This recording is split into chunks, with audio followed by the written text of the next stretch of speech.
Hey everyone, welcome to Thursday Taiki Talks. A little change from our Tuesday Taiki Talks, but I'm very excited to have our guest with us, Daniel Botero. He is the founder of Opny, a #1 best-selling author and a host of a top-rated podcast with one goal in mind, helping non-traditional STEM college students land their dream job. He has had more than 10 years of experience in the career coaching industry and currently runs a team of over 20 employees specializing in helping STEM college students land jobs at the world's best companies, including Google, Meta, Amazon, and Apple, just to name a few. Thank you so much for coming and joining us today, Daniel. Lauren, thank you so much for having me. I'm super excited that we're doing this. I know like two days ago or a couple of days ago, we recorded a podcast for my podcast, even though it's going to come out later. We're doing this one live and I'm super excited that we're collaborating. I know. I wanted to interrupt. It's like top-rated podcast, which I was a guest on, or I'm going to be a guest on. You guys going to hear it. It was great. It was a lot of fun. Yeah. No, so thank you again for having me. Yeah, one of the things I told you after we logged off, or not logged off, but we stopped recording yesterday, I said, I'm really excited to talk to you about networking because I know it's something that I've struggled with in the past and it's something that people constantly struggle with. And so I'm always happy and excited to have people on to talk about like what networking tips do you have? How can people become better networkers? For me, what flipped the switch for me was that I stopped thinking of it as networking and started thinking of it as relationship building. And that made all the difference to me. But I don't know what your experience has been and what you've noticed with other people, like what made the change for them.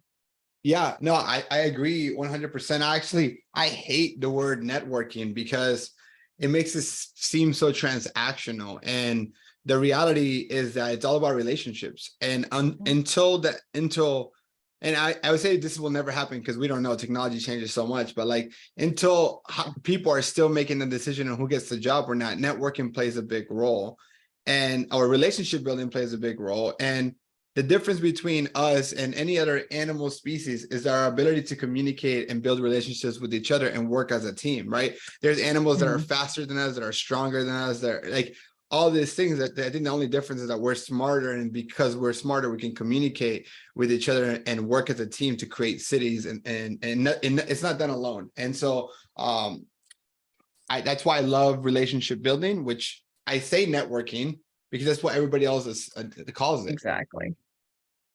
Yeah. What are some unconventional networking tips can you give people? Because we all hear the whole go in with the goal, or that's what I tell you, go in with the goal, talk to 3 people, just make a goal of talk to 3 new people. What are some tips that you have that aren't the usual tips? You know what? It's the same thing I find a lot of times when people are giving networking advice or interviewing advice or resume advice, they go into like the same kind of thing. I actually, like, if you don't mind for me to take a couple of minutes to kind of talk to your audience in a sense of, let me help you understand the way I look at relationship building, aka networking.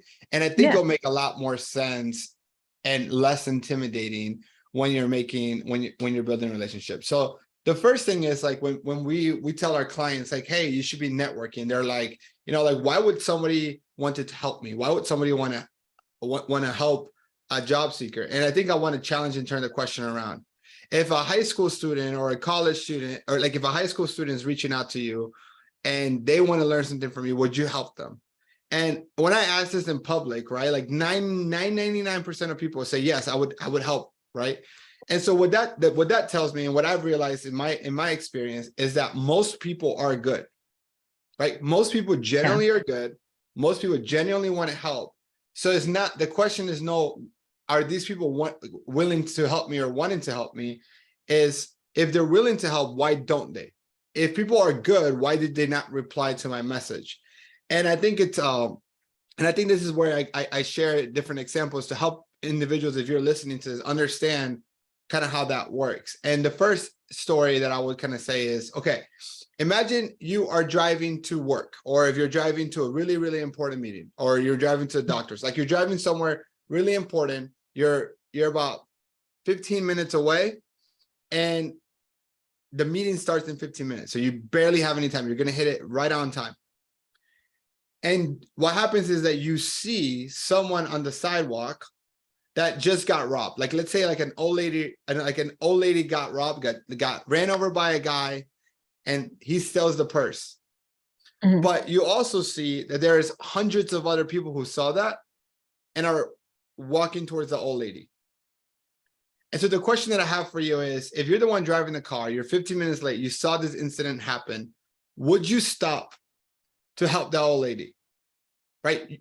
I would say 99% of people would want to help the old lady, but what percent of people realistically will stop to help the old lady? And if you are honest with yourself, I would say the majority of people will continue driving. It happens all the time. We see accidents happen in the road all the time, and we generally are concerned, but because we see whether it's a fire department or we see somebody else stopped and help, we're willing to keep going. Yeah. And then you're just like, okay, well, Daniel, great. That's a great, cool story about what does that have to do with networking and relationship building?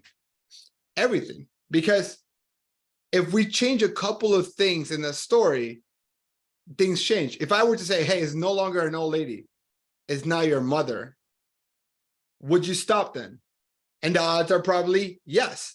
I'll be late to my meeting. I'll call my boss and say, hey, my mom, I just saw my mom in the street. She just got robbed. Like, I need to make sure she's okay, right? So if we know that person, and then if you could change the story even more, like, okay, maybe it's not your mom, it's your neighbor. You will most likely still help because you know that person. Right. And so what I'm trying to say here is that people are good. People are wanting to help, but they're more likely to help you if they feel like they know that person, like there's commonality, right? And then here's another really important factor to talk about. What if, same scenario, but it happens to be in the morning and you're the only person that saw the old lady get hurt? You don't know the lady.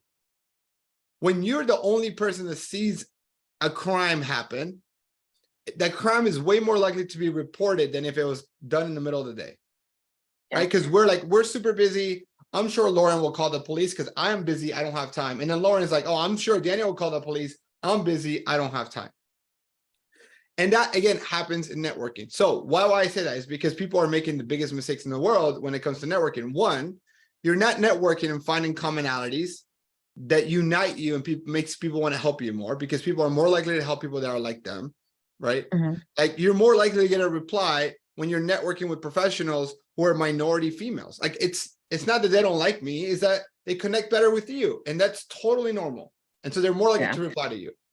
And the second thing is, if I were to send you a message, Lauren, and that message was a copy and paste message that you can tell that I send that message to everyone, you're less likely to reply to me. Versus if I customize that message and it's uniquely based on your experience, right? Like, if I go and I say, hey, Lauren, like, I see that you've been a career coach for 6 years and 6 months.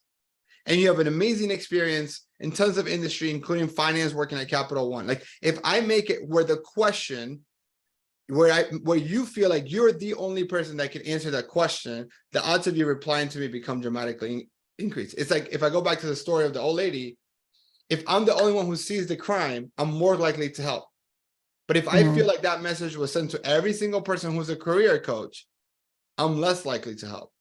I don't know if that makes sense. Yeah, it does. It does. I think can't remember if that's the redefinition of the bystander effect. Basically, you're more likely to help if you're the only person seeing it, as opposed to a whole bunch of other people seeing it. Yeah, that totally makes sense. I mean, I'm often late to meetings anyway, so that's a difference. At least I have a story when I get there. Yeah. So, as an introvert, do you have any special tips for us? Yeah, I think the biggest tip is, most job seekers that are networking to get a job, they're going after recruiters. They're trying to network with recruiters. And most recruiters are extroverts. Most recruiters come from a business background. Most recruiters come from a liberal arts background. In fact, I actually would challenge you and say, don't message recruiters. Message people who have the job title that you want. And I'm generalizing here, but there's I see a lot of commonality with the STEM students, the software engineers, they're introverted, right? They decide that they like to work on projects themselves, that, they're shy, right? And so as an introvert, which most of my clients are introverts, my advice to them is network with other introverts. Like, you have way more in common with another introverted software engineer than you have with an extroverted external recruiter that makes a commission who's essentially in sales. Like, you are going to have way more to talk to that person. Like, it's going to be more of a genuine curiosity, genuine interest, genuinely commonality. And so my suggestion is network and connect and build a relationship with other introverts that have reached the goal that you want to achieve. So you brought up a good point that a lot of people, they start networking when they're looking for a job. And I always tell people, you can step it up, but it's smart to get in that practice when you don't need to. So, because I do find that a lot of people are like, I'm looking for a job. How do I do LinkedIn? And it's like, well, I mean, I can show you and I will, but also just take some time every week and just network online. I'm a big LinkedIn person. Again, part of it's my introvertiness. I don't know if that's the right word for it. So one of the things one of the questions I have is that I know you specialize in helping people in the STEM industry. So does your network advice differ for someone who's not in STEM as opposed to someone who is? No, not as much as it is who you're targeting to network with, right? Okay. So my biggest suggestion is that the best person to help you is not the recruiter. It's actually the people who would be your coworkers or the hiring manager. But the hiring manager generally is also a STEM student, like a ex-STEM student, right? They're like the senior software engineer or software engineer too, right? So there's different levels to it. And my advice is to network with them. Now, on how to network, and I think this is where most people get it wrong, they're going into the networking conversation just making it all about them. Like, at the end of the day, I understand as humans, it's in our DNA to be selfish, right? Like, the only reason we have a relationship with even our parents is because it's a selfish relationship, right? And there's no such thing as a long-term relationship if it's not mutually beneficial.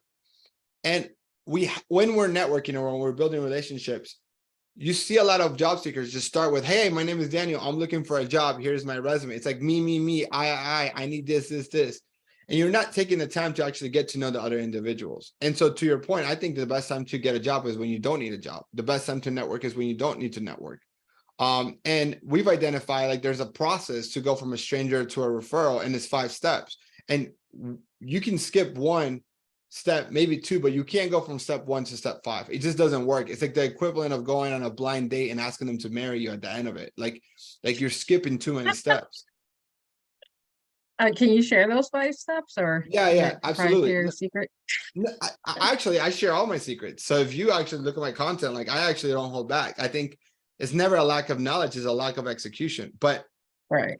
the first step is find commonality, right? The more you have in common, the better it is going to be.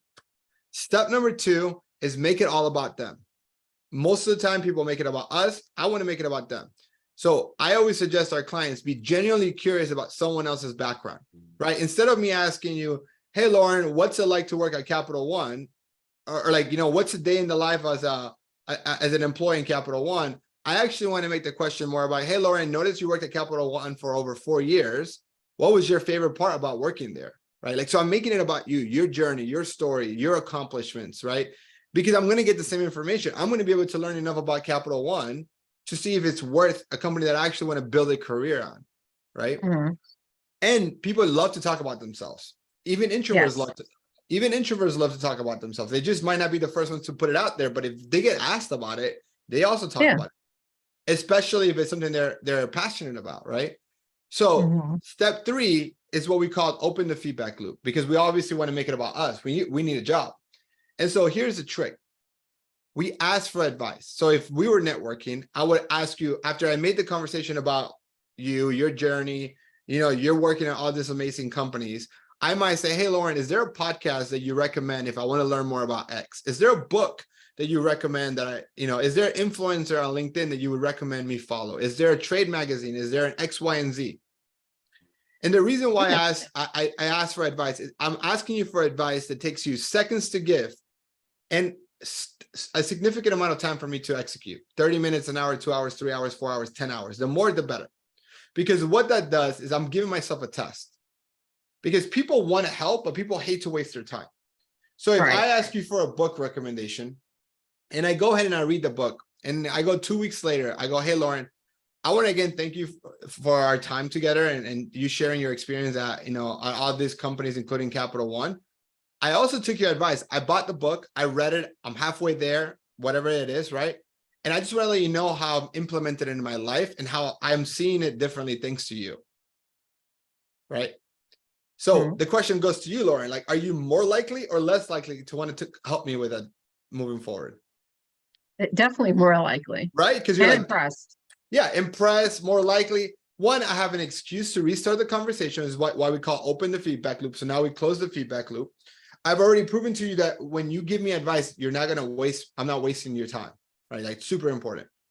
And now I create like, I don't know if you ever built a snowman and you start with a little ball and you start dragging it and the ball gets bigger and bigger. Right. I'm creating this snowball effect because now I can ask for a little bit of a bigger time commitment from you. The first question was 30 seconds. What book should I read? Right. It might be 10 seconds. The second question is then I go, and let's say the reason why I reached out to you is because I wanted to work at Capital One. Now I go, hey, Lauren, after our conversation, I actually, really love how passionate you were about working for X company or Capital One. I'm just using it as your last employment, right? I researched and I found a role that I think will be a great fit for me. Now, as you know, Capital One is an amazing company and is super competitive. So before I go ahead and apply, do you mind just reviewing my resume? Right? Now, again, how likely are you to now review my resume knowing that if you give me advice, I'm going to do it, right? You told me to read a book. I just spent 4 hours reading a book. Now, I could have watched a YouTube video with the book summary. I could have listened to it in Audible. I could have read the book if I like reading. It doesn't matter. It doesn't matter if I read all of it or half of it. I'm showing you that I care enough, that I respect you enough to do it. Right. Right. So now you go and give me a resume review, give me feedback, right? Which is super valuable because it's coming from someone who works in the job and in the company that I want to apply for. Right. And then once you give me the feedback, I make the feedback, I go back to you, which is step number. So step one is commonality. Step two is making it about you. Step three is open the feedback loop. Step four is ask for the resume review. Step five is how you ask for a referral without asking for it. So you give me the resume review. Now I come back to you. I go one more time. I go, hey, Lauren, thank you so much for the resume review. I've gone ahead and made the changes. Want to forward it to you so you can see that I did the work, right? Now, as you know, there's a lot of competition out there. And before I go ahead and apply, I wanted to ask you for one piece of advice. What advice do you have to get my application visibility? All I am looking for is an opportunity to interview. I'm very confident if I give him the shot to interview, that I can prove my value to the hiring team. So here's what I did there, right? I'm not asking for a referral because I'm putting you in an awkward situation if I ask you for a referral because you don't know me that well. But I made it really easy for you to want to give it to me if you wanted to. And plus, most companies will incentivize the employee to give a referral. And since they have already seen your resume, they already know if you're qualified or not. Right? They already know that your resume looks good. So they've already given you a stamp of approval on the resume. So if you get that far, the odds of them giving you a referral is extremely high because they're financially incentivized by the company anyways. So they'll either say, hey, go ahead and apply using this link or use my name, use my email, or hey, let me forward your resume because you've already sent it to them to thank them and to show them to the hiring team, to the HR, to the recruiter, right? Or hey, let me email my manager, let them know to look out for your name. Or hey, connect with this person, choose the recruiter in charge. Like you at least are guiding to the right direction. You have the game. And that's how they get visibility. And if you can get to the interview, you just beat like 90+% of people who just applied. I love, wow, that's so powerful. That's, yeah, that 5 point. I'm like, yeah, that totally makes sense. So I want to go back to what you're saying about not really networking, or at least not starting out networking with recruiters, because if they're incentivized to find you a job, I'm assuming a job that you're qualified for, that's how you get it. Why wouldn't you do that? Why wouldn't that be a good tactic to take?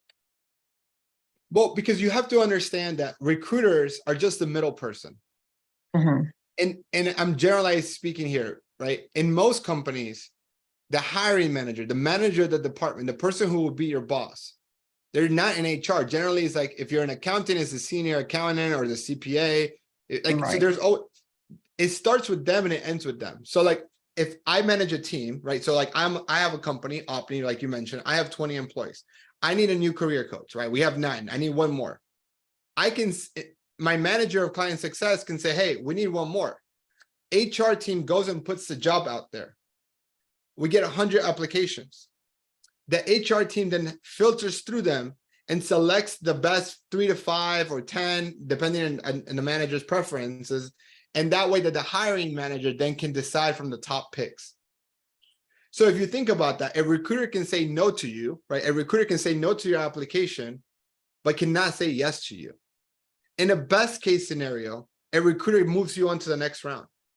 In a worst case scenario, you get a no from the recruiter and the hiring manager doesn't ever know you existed. Yeah. Okay. So to me, I say, I'm not saying be mean to the recruiter. I'm just saying that I'm not even saying that. I think they're great. I think there's a job, they're great.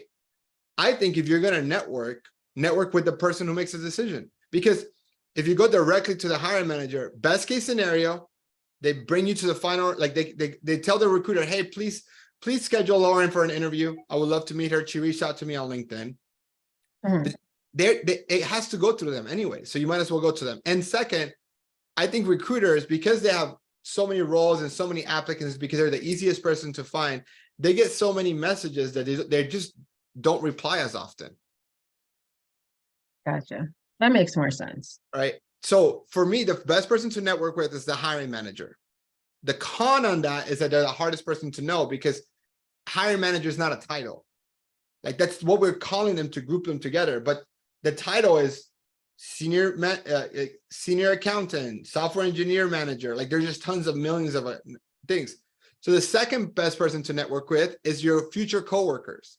Like if you're applying for a level entry software engineer at Google, in the Google Calendar team, you want to network with other software engineers at Google in the Google Calendar team that have been there less than 1 year.